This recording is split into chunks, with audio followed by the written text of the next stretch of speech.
자기주도 학습이라는 용어는 여러분들도 엄청 익숙하실 거예요. 나도 한번 해봐야지 하고 시도를 여러 번 해보시지 않았을까요? 그런데요, 생각보다 이게 잘 안 됩니다. 이게 잘 안 되는 이유가 있어요. 고등학교 때나 대학교 다닐 때요, 제대로 이걸 해본 적이 없어서 그렇습니다. 제가 여러 영상에서 공부의 중요성을 계속 말씀을 드리는데요, 우리 평생 공부를 하면서 살아가야 하거든요. 그러니까 이 자기주도 학습은 잘 안 돼도 그만 이런 세계가 아니에요. 우리 삶에 있어서 필수의 세계입니다. 이 성인표 자기주도 학습을 여러분들이 해내시려면요, What, How, Why 등을 구조화해서 내적 동력으로 만들어내셔야 되고요, 생각의 이음이라는 것을 반드시 하셔야 돼요. 그리고 마지막으로는 종합이라는 작용을 통해서 그것을 기억해내는 방법을 터득하셔야 됩니다.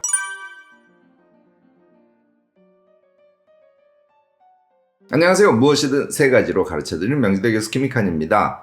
오늘은요, 성인표 자기주도 학습법에 대해서 말씀을 드리려고 합니다. 공부법의 최고는 당연히 자기주도 학습이죠. 스스로가 주도해서 하는 공부법이니까 그것만 되면 우리가 못할 게 없어요. 그런데요, 이거 우리 생각을 해보면요, 우리 어릴 때부터요, 우리의 자존심에 상처기를 내는 주범이기도 합니다. 이런 얘기들을 하죠. 상위 1%의 학생들은 전부 자기주도 학습을 한다는데 너는 학원 다니고 과외하고 이러면서도 그것도 못하니, 이런 얘기 여러분들 한두 번은 들어보셨죠. 이게 이제 우리의 불행의 시작이에요. 대입을 준비하는 학생들에게 자기주도 학습을 요구하는 것은요, 저는 좀 무리라고 생각합니다. 이게 조금 더 어릴 때부터 몸에 장착된 친구들은 좀 예외예요. 그런데 고등학교 2학년이나 고등학교 3학년이 된 자기주도 학습을 지금부터 하라 그래. 이 자기주도 학습은요, 자기 몸에 맞는 옷을 입는 것이고요, What, How, Why 이런 것들에 대한 꽤 치밀한 설정을 해야 되고, 그 설정이 몸에 익을 때까지 반복을 해야 자기주도 학습이 가능한 거거든요. 그런데 수능이 코앞에 있는데 그 학생들에게 시간적인 여유, 마음의 여유가 있겠습니까? 그걸 주지 않는 상태에서 너 왜 자기주도 학습하지 않니? 라고 얘기하는 것은 저는 부당하다고 생각합니다. 그러니까 방법이 없잖아요. 그래서 What이나 How는 학원에 맡기는 거예요. 그리고 Why는 인내심으로 때우는 거죠. 그래서 우리는 꾹꾹 참으면서 인내심을 가지고 학원을 다니면서 공부를 하고 대학 입시에 대응을 해왔던 겁니다. 이 속도전이라는 것은요, 자기주도 학습을 가로막는 가장 큰 장애물이에요. 자, 제가 지금부터 말씀드리려고 하는 성인표 자기주도 학습은요, 우리에게 속도전을 사실 요구하지 않아요. 이것 때문에 누구나 가능한 겁니다. 여러분들요, 지금부터 내가 어떤 공부를 하려고 하는데, 또는 내가 어떤 자기 성장을 이루려고 하는데 절대로 해서는 안 되는 것이 서두르는 거예요. 저는 내년까지 꼭 그 자격증을 따야 돼요 하고 말씀하시는 분들이 꽤 있으십니다. 그러나 내년이 아니라 후내년이 돼도, 또는 그 다음 해가 돼도요, 우리 인생의 큰 여정에는 사실 엄청 큰 영향을 미치지 않아요. 저는 그것보다는 자신에게 맞는 시간을 충분히 설정하고 그 과정에서 자기주도 학습을 몸에 붙이는 것이 우리 인생에 있어서 훨씬 더 긍정적인 영향을 미친다는 점을 정말 강조해서 말씀을 드리고 싶습니다. 자, 시간이 충분하다면요, What과 How를 충분히 우리가 연구를 할 수 있어요. 제가 미리 말해두지만요, 공부법이라는 거는요, 원리이지 구체적 방법은 아닙니다. 그러니까 공부법이라는 원리를 정확하게 이해하고 자신에 맞는 자신의 공부의 방법을 별도로 설계를 해야 되는 거예요.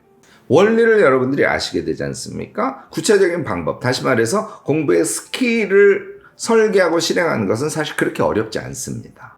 자, 이런 얘기를 전제로 해서 이제 성인표 자기주도 학습의 세 가지에 대해서 하나씩 구체적으로 얘기를 이어가 보려고 합니다. 첫 번째는요, 궁금증, 목표, 동기를 구조화해 가는 거예요. 이것을 구조화해야 공부의 내적 동인이 완성이 되는 겁니다. 이 동력의 가장 강력하고 핵심이 되는 것은 궁금증이야.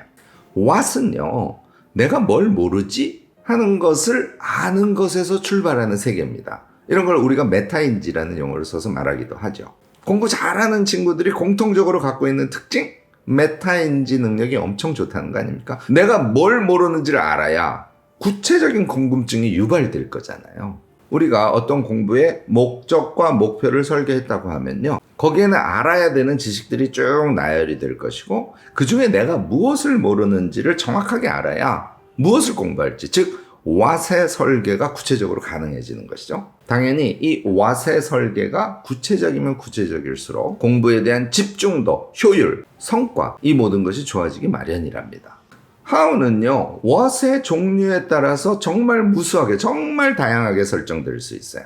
이 what과 what에 대한 how의 설계 방법에 대해서는 이거 자체가 굉장히 큰 영역이라서 제가 다른 영상에서 앞으로 다루기로 여러분들께 약속을 드리고요.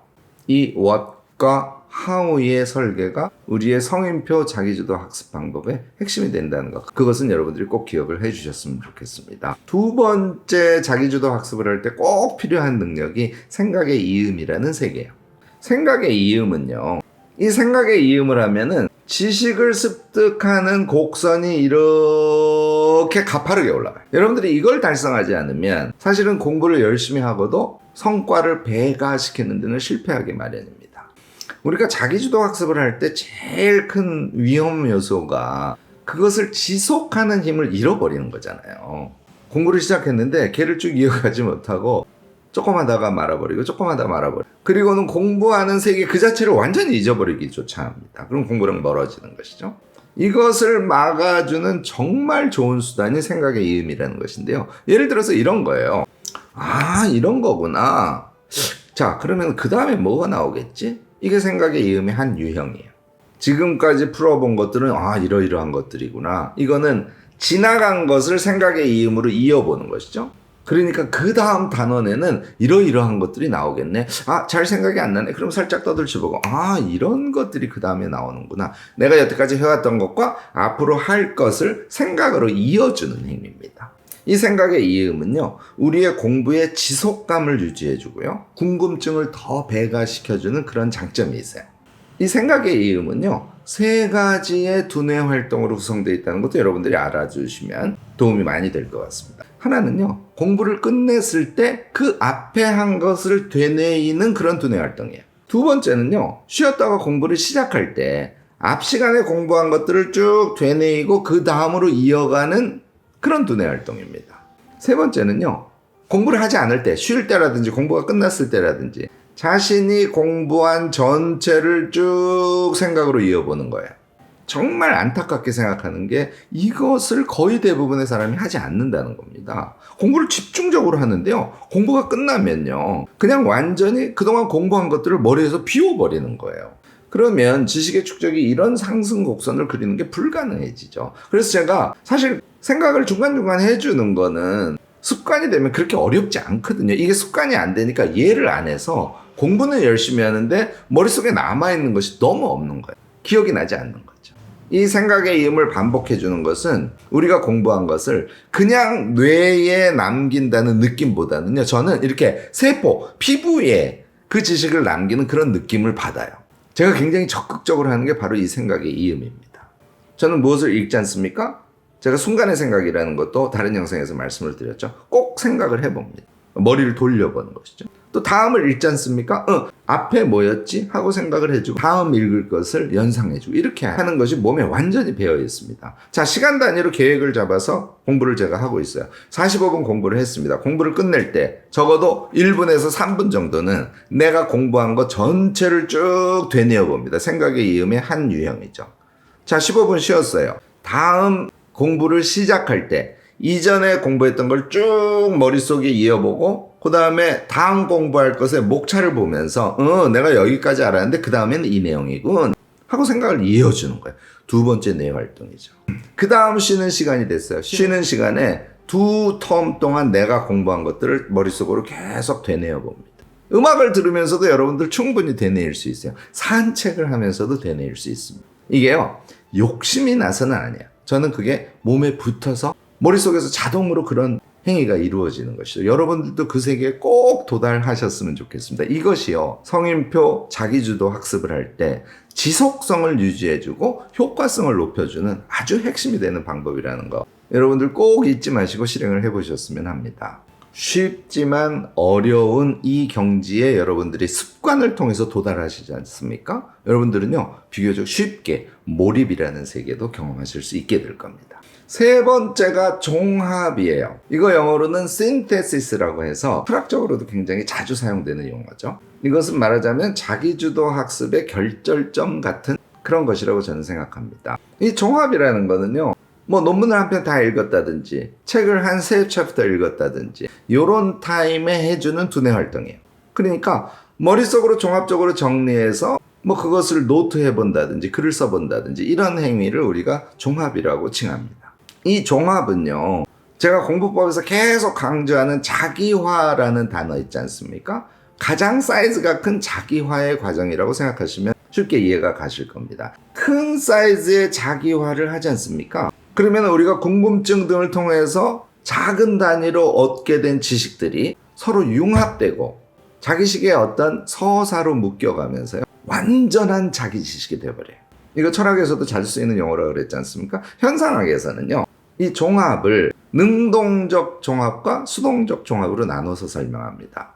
그러니까 종합이라는 거는 부분을 다 합쳐놓으면 그냥 종합이 되는 것이 아니고 얘가 화학적 변화를 이루어낸다는 걸 뜻해요. 그것을 적극적으로, 그러니까 노트를 한다든지 메모를 해본다든지 이런 작업을 하는 것을 우리가 능동적 종합이라고 말할 수 있겠죠.